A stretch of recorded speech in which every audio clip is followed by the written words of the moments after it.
নমস্কার সবাইকে, বাঙালি ঘরকন্যায় অনেক অনেক স্বাগত।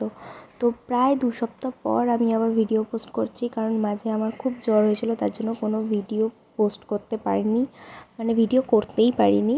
আর এটাও প্রায় 2-3 দিন আগেকার ভিডিও এডিটিং করা হয়নি, তাই পোস্ট করতে পারিনি। এই দিন আমরা গেছিলাম জিরাটে এক পিসির বাড়ি।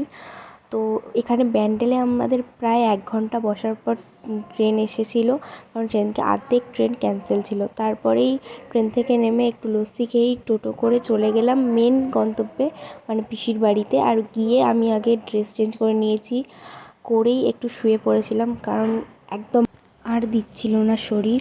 তো একটু আগে রেস্ট নিয়ে নিলাম, আর রেস্ট নেওয়ার পরেই শুরু হয়ে গেল আমাদের সেলিব্রেশন। ও হ্যাঁ, কারণটা বলে দিই, কারণ আজকে হচ্ছে আমার দাদার বার্থডে, তার জন্যই আরও এখানে আসা। তো কেক কাটা হলো, কেক খাওয়া মাখানো সব হওয়ার পর দাদাকে সবাই আশীর্বাদ করলো এখানে, মানে মা, পিসি, যারা যারা বড়রা ছিল সবাই আশীর্বাদ করলো। দেন আশীর্বাদ করার পর আমরা চলে গেছিলাম খেতে, কারণ প্রচণ্ড জোর খিদে পেয়ে গেছিলো। খেয়ে দিয়ে একটু রেস্ট নেওয়ার পর, সবার সাথে গল্প করার পর আবার রেডি হয়ে গেছি বাড়ি যাওয়ার জন্য, আর তার সঙ্গে সঙ্গে ট্রেনও পেয়ে গেছি।